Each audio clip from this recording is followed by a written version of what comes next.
Mi nombre es Diego Cardona, uno de los pastores de aquí de la comunidad cristiana El Redil del Estadio.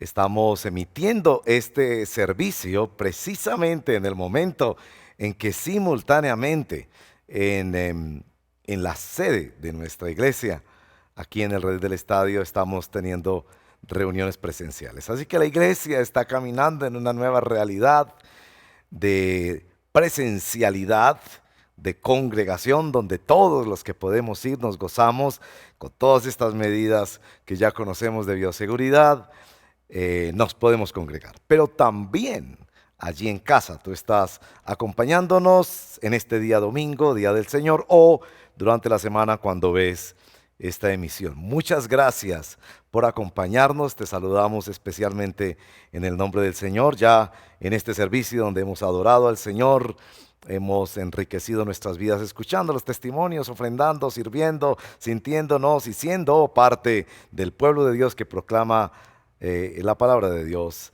y su amor al mundo. Hemos comenzado la semana pasada una serie de prédicas que llamamos Preguntas para el Regreso. Sabemos que durante este tiempo el Señor ha tocado los corazones, ha traído personas, ha inquietado buscadores espirituales, personas que andan respondiéndose grandes preguntas sobre su vida eterna, sobre su relación con Dios, sobre la realidad de su pecado y la única solución que hay en Cristo Jesús. Y estamos abordando algunas preguntas. La semana pasada abordamos la pregunta de el arrepentimiento. ¿Cómo sé que estoy realmente arrepentido? Y el pastor Efraín nos fue llevando a través de un test para evaluar los frutos reales del arrepentimiento de acuerdo a la palabra del Señor. Si no has visto esa prédica, por favor, visítanos en este canal y aquí podrás verla. Bueno, la pregunta de hoy: ¿para qué sirven los milagros? Y vamos a leer una porción de la escritura en la que los fariseos vienen a Jesús, varias veces lo hicieron así, a pedirle una señal del cielo, una señal milagrosa. Con diferentes intenciones venían. El texto más adelante nos va a decir que era para probarlo. Y en ese contexto creo que podemos responder ampliamente la pregunta: ¿para qué sirven los milagros? Leamos la palabra del Señor, oremos y nos disponemos entonces para compartir juntos en esta mañana. Leamos en Mateo capítulo 12, verso 38 al 45. Mateo 12, 38 al 45. A propósito, estamos adentrándonos ya en el Nuevo Testamento. Esta semana comenzamos a leer Nuevo Testamento, así que quienes quedaron con algunos vacíos del Antiguo Testamento, por favor, vuelva a comprometerse para que lea todo el Nuevo Testamento antes de que termine este año. Dice así Mateo 12, 38. Algunos de los fariseos y de los maestros de la ley le dijeron a Jesús: Maestro, queremos ver alguna señal milagrosa de parte tuya. Jesús les contestó: esta generación malvada y adúltera pide una señal milagrosa, pero no se le dará más señal que la del profeta Jonás. Porque así como 3 días y 3 noches estuvo Jonás en el vientre de un gran pez, también 3 días y 3 noches estará el Hijo del Hombre en las entrañas de la tierra. Los habitantes de Nínive se levantarán en el juicio contra esta generación y la condenarán, porque ellos se arrepintieron al escuchar la predicación de Jonás, y aquí tienen ustedes a uno más grande que Jonás. La reina del sur se levantará en el día del juicio y condenará a esta generación, porque ella vino desde los confines de la tierra para escuchar la sabiduría de Salomón, y aquí tienen ustedes a uno más grande que Salomón. Cuando un espíritu maligno sale de una persona, va por lugares áridos buscando descanso sin encontrarlo. Entonces dice: volveré a la casa de donde salí. Cuando llega, la encuentra desocupada, barrida y arreglada. Luego va y trae a otros 7 espíritus más malvados que él y entran a vivir allí. Así que el estado postrero de aquella persona resulta peor que el primero. Así le pasará también a esta generación malvada. Bueno, amigos y amigas, hermanos y hermanas, esta es la palabra del Señor que compartiremos a continuación. Oremos. Padre, ayúdanos a entender el universo espiritual y sobrenatural en el que estamos inmersos. Ayúdanos a entender la responsabilidad que eso trae sobre nosotros y sobre todo, ayúdanos a correr hacia Cristo Jesús, el único Señor y Salvador de nuestra alma. Ilumínanos, Espíritu Santo, te lo pedimos. Ilumínanos con tu poder. Te lo suplicamos en el nombre de Jesús, nuestro Señor. Amén. Bueno, para comenzar, a manera de introducción, yo quiero que allí en casa, quiero invitarles muy respetuosamente a que quienes están viendo esta emisión en familia o con otra persona puedan responder la siguiente pregunta. La pregunta es, ¿cuándo has observado o recibido un milagro? Contémonos nuestras historias sobre los milagros allí en casa. Entonces adelante, vamos a tener un minuto para compartir y por lo menos comenzar este diálogo. ¿Cuándo puedes relatar de un milagro que observaste o recibiste? Adelante.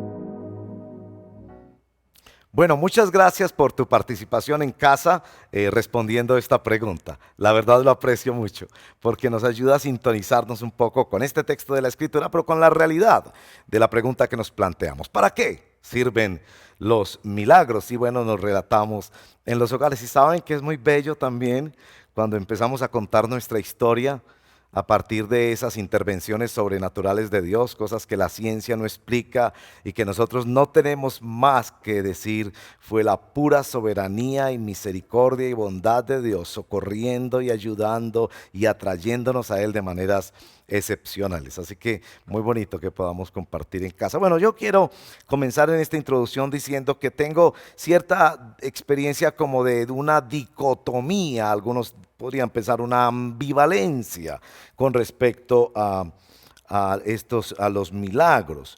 Pues déjenme leerle primero que todo un texto aquí en San Juan capítulo 10, verso 37.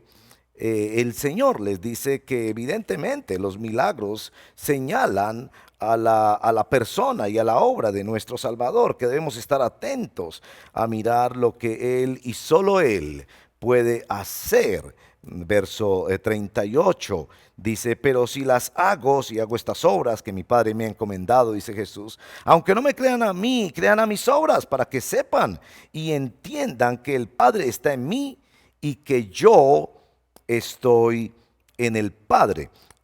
Las palabras de Jesús entonces nos hacen pensar que es muy importante contemplar las obras extraordinarias que el Señor hizo en su ministerio terrenal en particular y que debemos meditar en el tema de los milagros. Pero por el otro lado, yo siento que hay como cierta vulnerabilidad porque los milagros por un lado nos atraen, pero por el otro lado somos muy engañados con el tema de los milagros. Pues por un lado debemos decir que hay cierto uso romántico del término milagro, ¿no?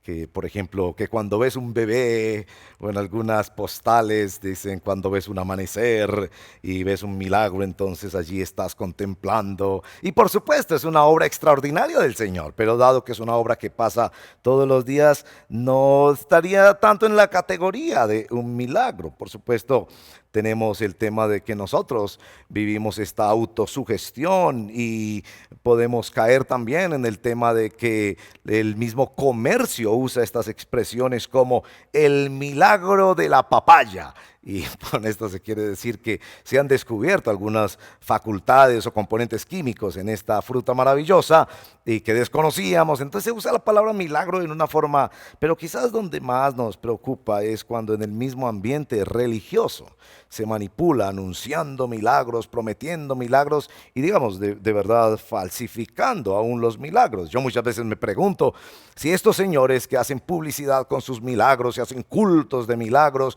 ¿por qué no van a un hospital donde están tantos enfermos y tantos necesitados? Y empieza uno a sentir que quizás ahí se está abusando de la autosugestión, de elementos estadísticos. Y cuando uno ve a Jesús, Jesús no hacía cultos de milagros, él iba donde estaba el enfermo y el necesitado para ministrarlo. Y en ese orden de ideas, Mateo 24 ha advertido que en los postreros días vendrían falsos cristos que harían señales milagrosas y que con esas señales podrían engañar a muchas y muchas personas. Así que por un lado, la palabra de Dios nos invita a revisar este tema, pero por el otro lado entendemos que somos presa fácil de muchos engaños, tanto en lo comercial como aún en lo religioso de falsos profetas.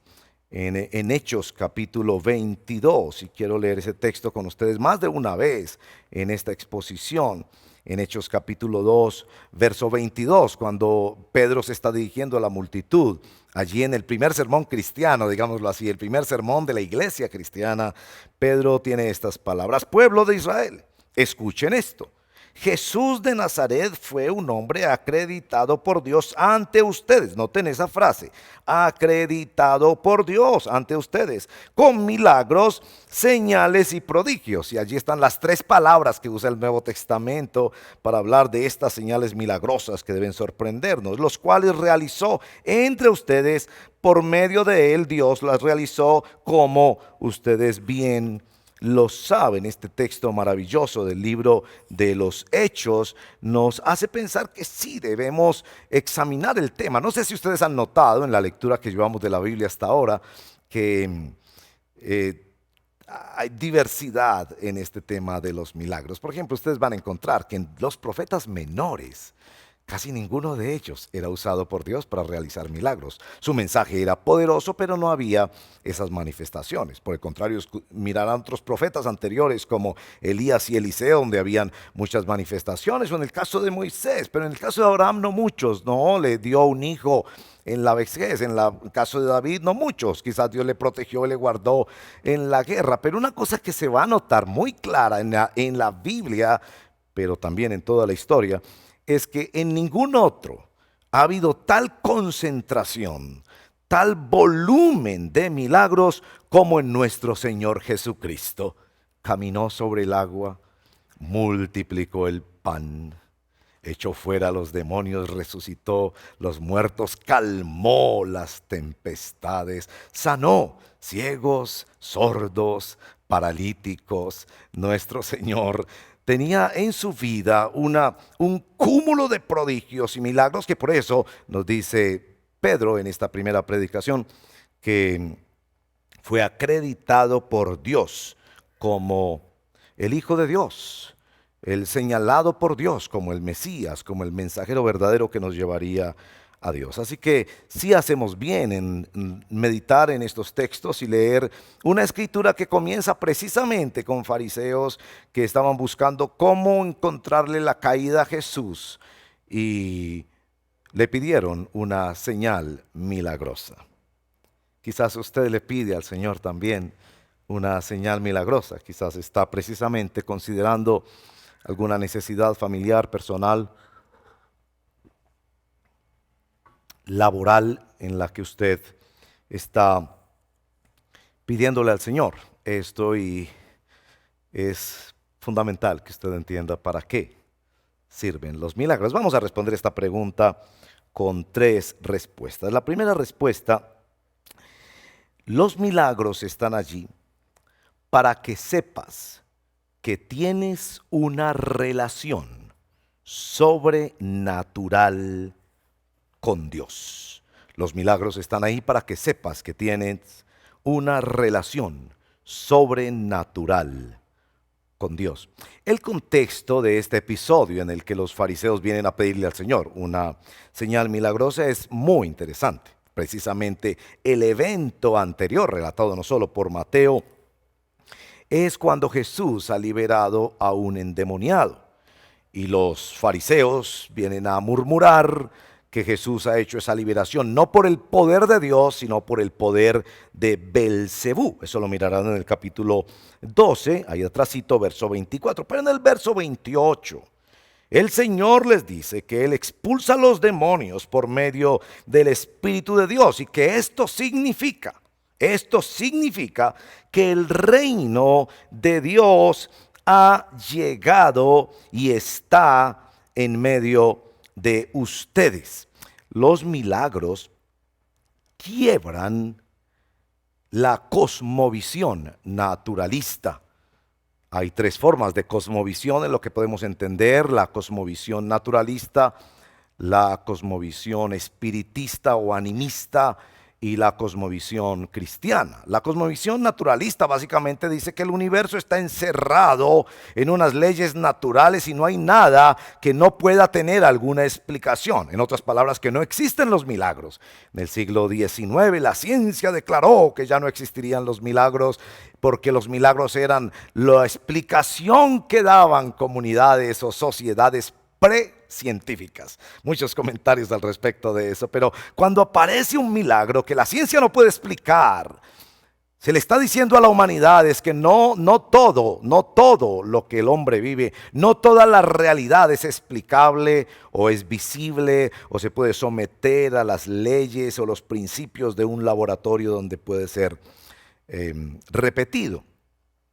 Fue George MacDonald el que se conoce como el mentor del gran literato británico C.S. Lewis, de quien él se cree que tomó esta frase. Y la frase es así, quisiera que aparezca en la pantalla esta frase.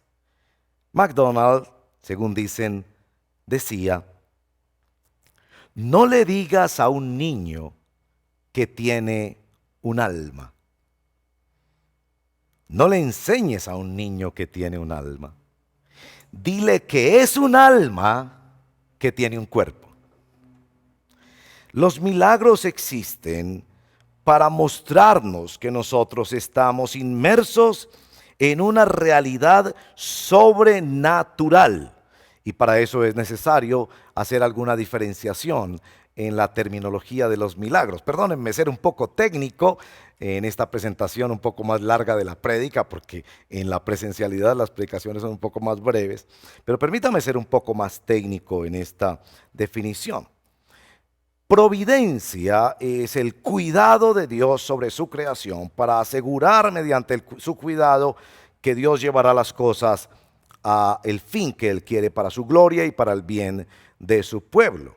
Hay muchos actos providentes que pasan todos los días. Si usted se pone a ver, por ejemplo, cuántos niños se exponen a que son concebidos en medio del alcohol y las drogas, y cuántos salen con deformaciones, menos de los que deberían ocurrir. ¿Cuántos accidentes deberían haber ocurrido con personas que anduvieron en la calle sin frenos, pero cuántos ocurrieron realmente? Hay un cuidado sobre la creación. ¿Cuántas veces usted ha expuesto su vida a cualquier circunstancia y no ha pasado nada? A propósito, yo pregunto con frecuencia a las personas: ¿recuerdas alguna ocasión donde estuviste a punto de morir y no moriste? Y la única explicación para eso es que Dios tenía un propósito mediante el cual te permitió seguir con vida. Ese cuidado de Dios en toda la creación, que nazcan igualmente hombres de número de mujeres más o menos para que podamos seguir adelante la humanidad. El cuidado que Dios hace a través de tantas cosas, y muchas veces llamamos milagro a la providencia, al cuidado especial de Dios. Y podíamos explicarlo, que alguien nos arrebató de cruzar la calle o cosas de ese tipo. El segundo término muy importante es concurrencia, que es la que explica la acción de Dios combinada con la acción de los hombres y ayuda muchísimo en la teología para explicar, por ejemplo, que Judas entregó a Jesús, voluntariamente lo hizo, pero estaba cumpliendo un plan divinamente señalado. Así Judas es culpable de ese mal de haber entregado a Jesucristo, pero Dios estaba cumpliendo su plan señalado, pero también de maneras positivas ocurren cuando un tío que tú tienes y que no es propiamente la persona muy generosa, decimos que es muy codo, claro que hoy en día el término codo está cambiando de definición por nuestros saludos, pero que decimos que es muy tacaño, ¿no? Y que de repente te llama un día y te dice, mijo, le voy a pagar toda la universidad. Por supuesto, ese es un milagro, pero otra persona diría, no, no es un milagro, fue la bondad del tío. Y ahí vemos la concurrencia. Dios usa el acto de una persona para traer bendición a otra persona cuando resulta una provisión de esa manera. Pero milagro estrictamente lo hemos llamado en la historia los actos mediante los cuales, escuche bien, Dios suspende, algunos prefieren decir extiende, suspende las leyes naturales. Se supone que si usted se para en el agua debe hundirse. Se supone que una hogaza de pan alcanzaría para unas pocas personas, no para miles. Se supone que una persona que se murió ya está en descomposición y Dios revierte, por así decirlo, esas leyes naturales, y específicamente eso es lo que se debería llamar un milagro. Está bien usar el término milagro para todos los actos sobrenaturales de cuidado, de concurrencia para el bienestar de la humanidad, pero también de intervenciones específicas de Dios, donde no hay ninguna otra explicación, sino una obra extendida del poder creador de Dios que revirtió los efectos de las leyes naturales para el bien de una persona o de muchas personas. Bueno, todos estos hechos nos ayudan a entender mejor los milagros en Romanos capítulo 2, verso 4. Hay un texto que me encanta citar muchísimo para las personas cuando tienen que entender que muchas cosas que han pasado en su vida no son más que un llamado de Dios en su amor y en su misericordia. Romanos 2, 4. ¿No ves que desprecias las riquezas de la bondad de Dios, de su tolerancia y de su paciencia, al no reconocer que su bondad quiere llevarte al arrepentimiento? Notamos allí en ese texto que Dios ha mostrado la bondad a las personas para traerlos al arrepentimiento, pero noten en particular que la bondad del Señor allí se especifica diciendo tolerancia y paciencia. Se dice que en una ocasión un hombre salió al campo, ¿no?, a desafiar a Dios y dijo, Dios, si existes, dame una señal. Parecido a este texto que estamos examinando el día de hoy con respecto a los fariseos y a los maestros de la ley. Y el hombre esperó y no apareció un letrero en el cielo, no llovieron panes, no brotaron billetes de $100 de la grama. Y alguien que pasaba por ahí se dio cuenta que este hombre estaba pidiendo a Dios una señal. Le dijo, tonto, la señal más grande que tienes es que no has sido destruido al desafiar a Dios. Bueno, los milagros existen para mostrarnos que por la providencia de Dios, por la concurrencia de Dios, por la intervención de Dios en la creación, no estamos sumergidos en una realidad naturalista que nos enmarca y nos encierra con leyes naturales, sino que somos almas que tienen un cuerpo y que participamos de una relación con Dios. A propósito de esto de la relación con Dios, hay personas que a veces hacen el evangelismo preguntándole a las personas, ¿tiene usted una relación personal con Dios? Y yo les digo, mire, esta pregunta, aunque sea bien intencionada, no es apropiada. Porque da la impresión de que los únicos que tienen una relación personal con Dios son los que tienen una buena relación con Dios en Cristo mediante el pacto de la gracia. Pero realmente una persona que es enemiga de Dios también tiene una relación personal con Dios. Yo no sé si a usted le ha pasado cuando tiene alguna situación de conflicto con otra persona y usted se da cuenta que aunque usted llegue a la reunión y usted trata de ser indiferente de esa persona, casi que usted no puede estar sino todo el tiempo pensando, me miró, no me miró, ¿dónde está? Voy a pasar al lado de ella, si lo voy a saludar, no lo voy a saludar. Es una relación evidentemente personal, aunque no sea una relación positiva. El punto es este: los milagros sirven para mostrarte que tienes una relación con Dios, que esa relación va más allá de lo que tú puedes ver, que tienes una relación con Dios. Bueno, estos fariseos pidieron una señal, y si usted mira el verso 39, la respuesta de Jesús fue tremendamente enérgica. Casi que uno puede como comparar esta escena con la anterior. En la anterior, si ustedes contrastan un poco el verso número 24, los fariseos sencillamente dijeron, este Jesús, ni siquiera lo llamaron Jesús, mucho menos maestro, no expulsa a los demonios sino por medio de Belcebú, príncipe de los demonios, ¿no? Y uno piensa que quizás ya llegando al verso 38, después de una tremenda exhortación que Jesús les hace sobre el pecado imperdonable, sobre que sus palabras, verso 36, ociosas, los juzgarán, ellos como que cambian el tono, maestro, queremos ver alguna señal milagrosa. Pero aunque su tono cambió, el tono de Jesús no cambió.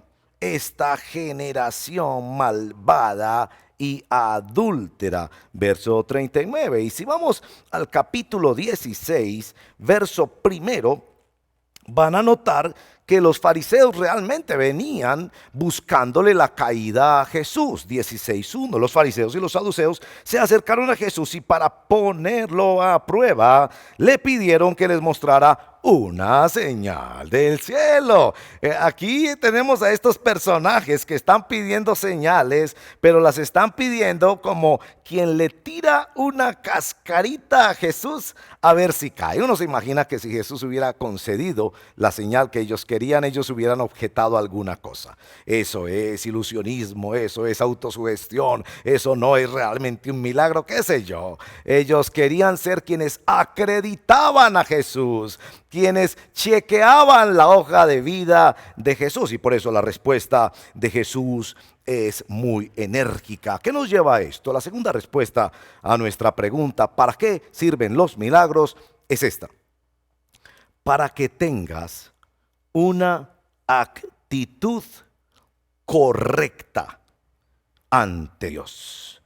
Para que tengas una actitud correcta ante Dios. Y precisamente por eso es que en el verso 41 y en el verso 42 Jesús les pone a los fariseos dos ejemplos muy particulares con respecto a la actitud frente a los milagros. En primer lugar, le pone el ejemplo de los ninivitas. Y como ya hemos pasado por los profetas menores, ustedes sabrán muy bien quiénes son los ninivitas, aquellos a quienes Jonás les predicó. Un caso muy particular, porque Jonás vio muchos milagros, ¿se acuerdan? Muchos milagros extraordinarios. No vamos a decir que eran los milagros que él quería, evidentemente que no, pero qué más milagro que en un barco Dios le muestra a unos hombres usando sus propias formas de mirar el futuro y les muestra que el que estaba allí vendido y metido en pecado y desobediente a Dios era Jonás. Después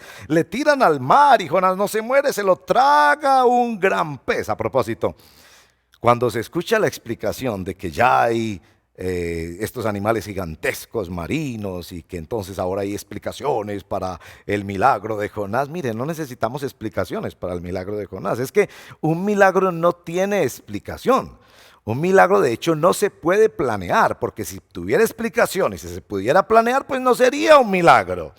Venga mañana y yo le haré un milagro, pero entonces ya no es un milagro, ya tiene la explicación en el poder de un sujeto, qué sé yo. Evidentemente que un animal de estas proporciones y que una persona pueda vivir adentro 3 días y 3 noches, No es posible a menos que haya una intervención de Dios. Pero note, los milagros no eran milagros que estaba buscando Jonás. Es posible por esta lectura que los ninivitas también escucharon de estas experiencias de Jonás, pero los ninivitas en sí mismos no escucharon ni recibieron en sí mismos un milagro. Note eso. Al pensar que el mensaje de Jonás quizás es el mensaje más corto que en toda la historia humana una ciudad entera haya escuchado. Conviértanse porque en 3 días Nínive será destruida. Ese fue todo el mensaje. Y Jesús toma a estas personas y les dice, ¿quieren una señal? Miren estas personas, el día del juicio ellos se levantarán, porque lo que conocieron y lo que escucharon de Dios fue sencillamente eso, conviértase, arrepiéntase. Y ellos vieron a Dios en la predicación y vinieron a Cristo. Bueno, los milagros de Jonás y la respuesta de Nínive, pero también pone de ejemplo a la reina de Sabá o la reina del sur, que es esta señora de un reino en el sur, al sur de Israel, parece muy afamada, muy llena de riquezas, que supo de la sabiduría de Salomón y le propuso una serie de acertijos y de fórmulas y de conocimientos filosóficos y de otras ramas, y ella se fue impresionada diciendo que era muchísimo más de lo que habría ella imaginado. El tema aquí es que Jesús está queriendo decir que tu actitud ante los milagros es fundamental, que Dios realmente permite estos milagros porque quiere chequear tu actitud. Tú piensas que estás probando a Dios cuando le pides un milagro, pero es Dios el que te está probando a ti. Es Dios el que está viendo cómo reaccionas ante la sobrenaturalidad de su presencia en la historia. Precisamente en el capítulo 11, el verso 21, aparece esta expresión con respecto a Tiro y Sidón. ¡Ay de ti, Corazín!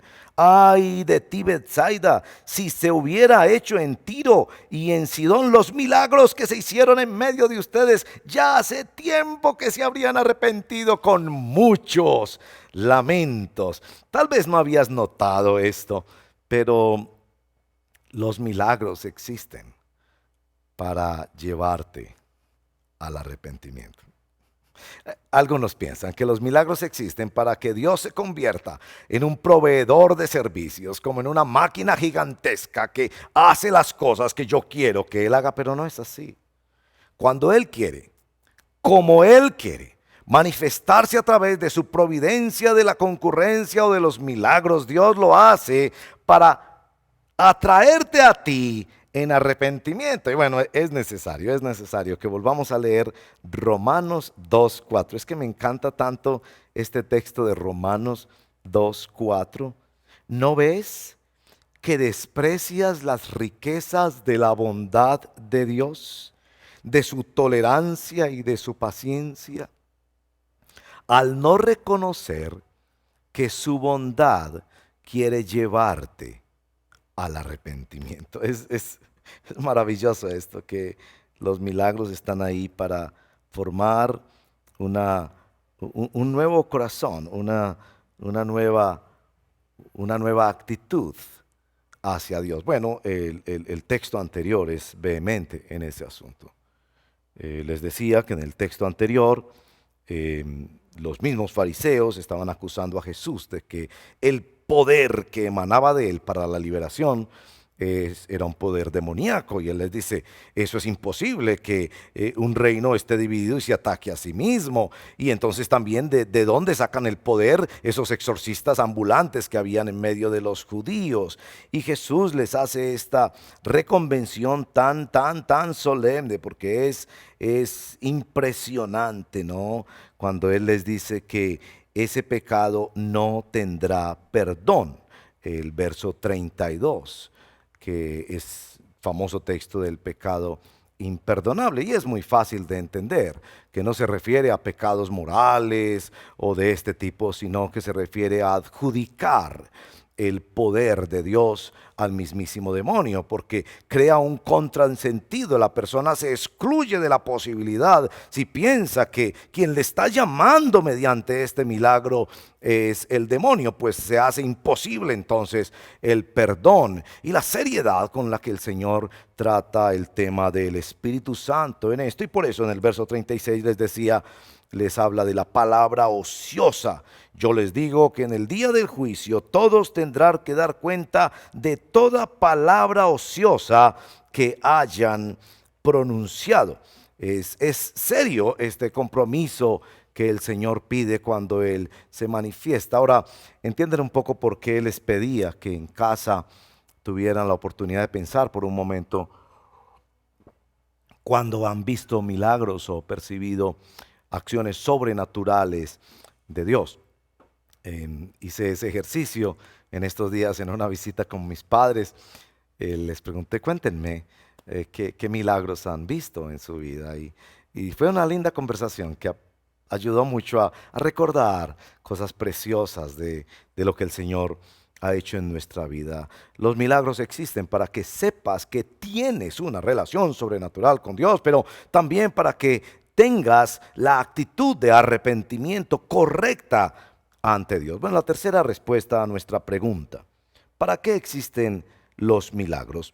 Los milagros existen para que conozcas los propósitos de Dios.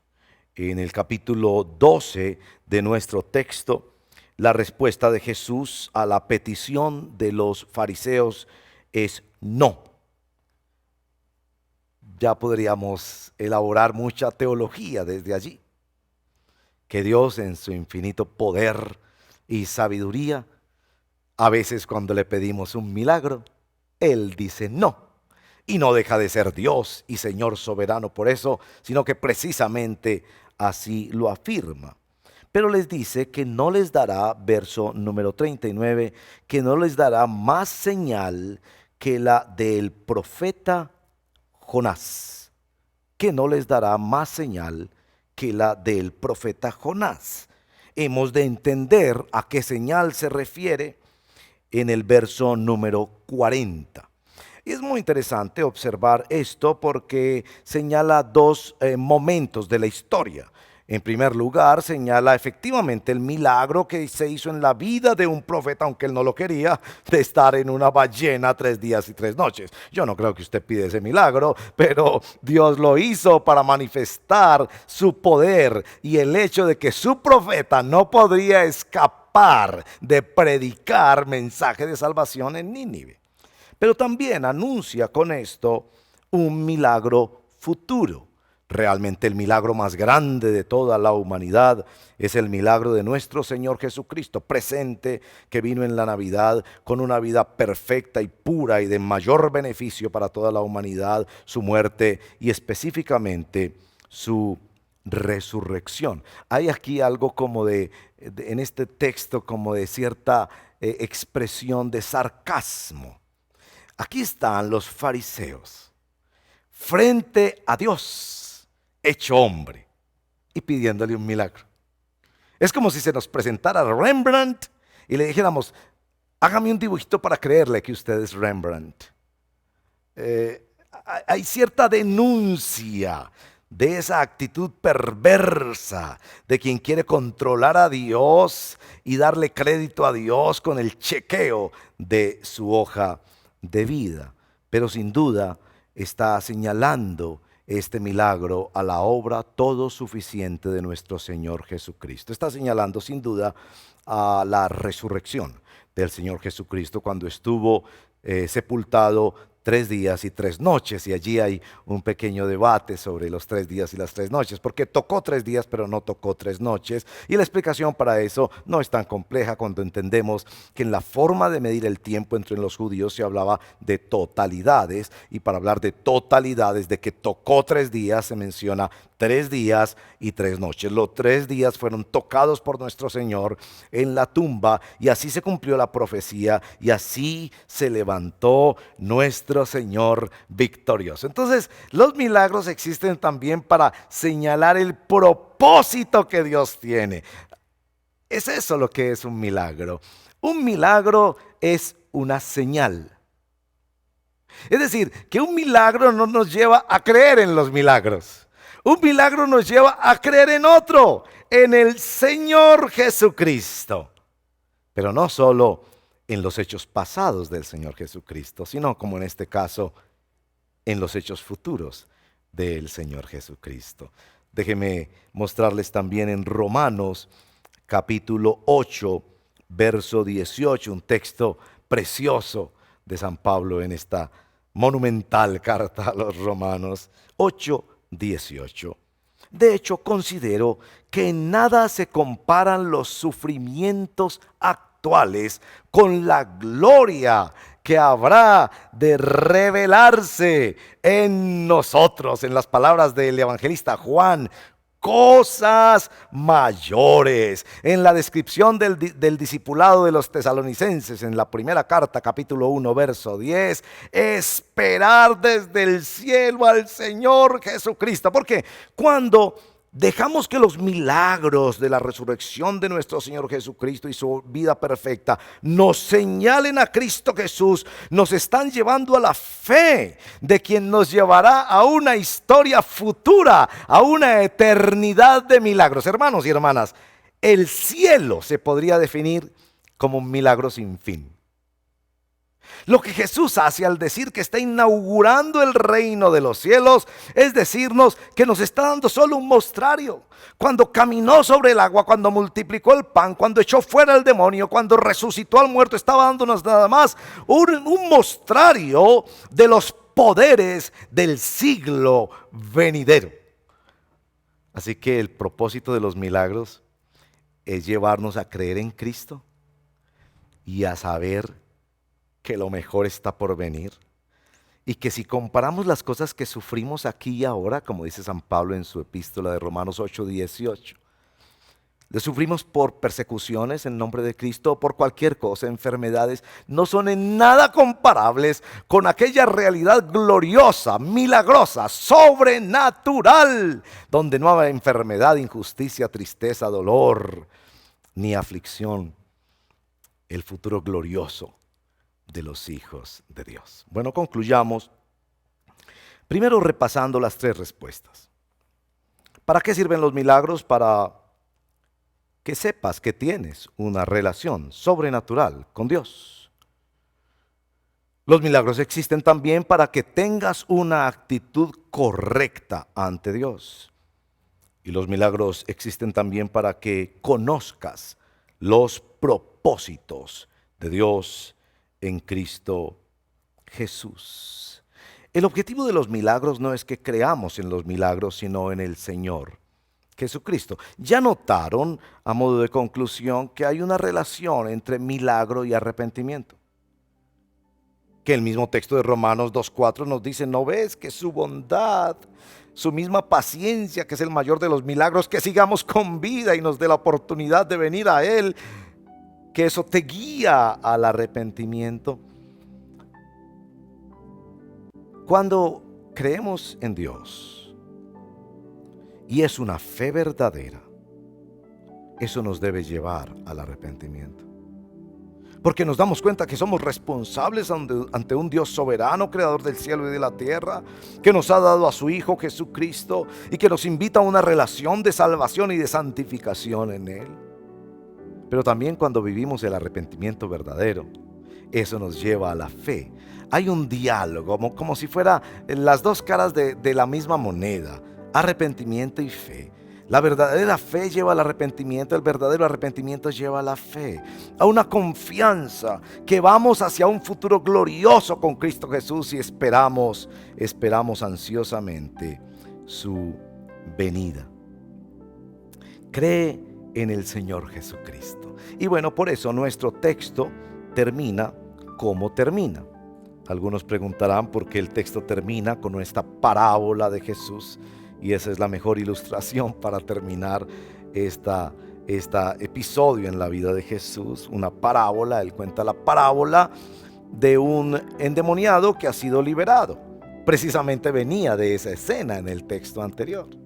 Y lo que quiere mostrar Jesús es que el milagro de ser liberado del poder del demonio, de la pobreza, del demonio de la soledad, del demonio de la enfermedad, realmente no significa nada si la casa no es habitada. La parábola sencilla es que el demonio sale de la casa, pero después se da una pasadita por el barrio y nota que la casa todavía no está ocupada. Entonces busca otros 7 demonios más malos que él y vienen a habitar de nuevo esa casa. ¿Qué es lo que Jesús quiere decir con esto? Que hay, mi amigo y mi amiga, un milagro mayor. El Señor te podría liberar de la enfermedad, de la pobreza y hacer tantos milagros como Jesús hizo en su vida terrenal.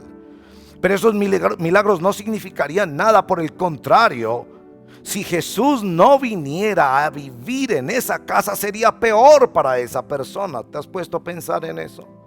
Que tú hayas sido visitado por la misericordia de Dios, dándote trabajo, dándote salud, dándote una familia, protegiéndote de tantas formas en las que sobrenaturalmente Dios cuida de esta creación.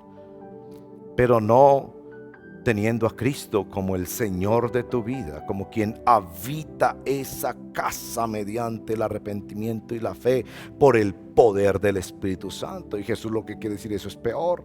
Le acaban de pedir un milagro y él dice, si no viene el milagro mayor, que es el perdón y la transformación solo posible por la vida y la obra de nuestro Señor Jesucristo en el poder del Espíritu Santo, si eso no pasa, es peor.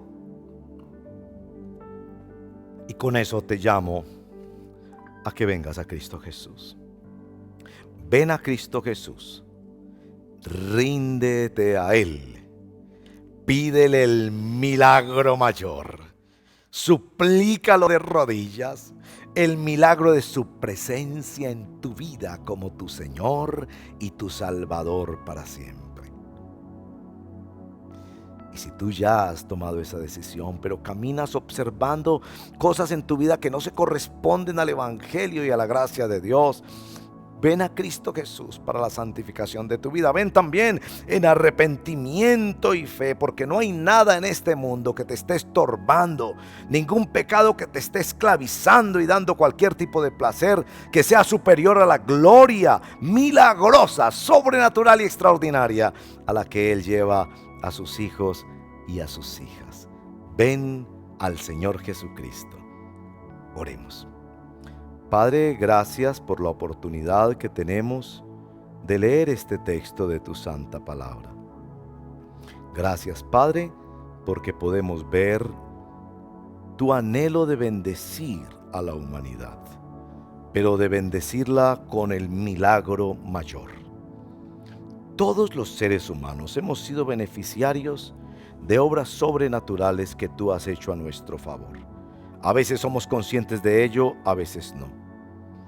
Yo te pido, Padre, que podamos responder a la pregunta, ¿para qué sirven estos milagros en mi vida?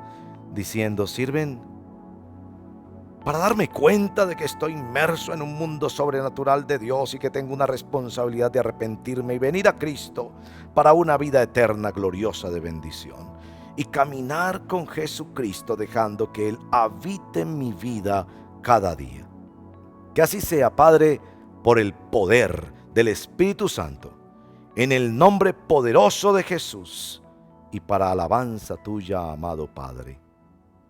Amén.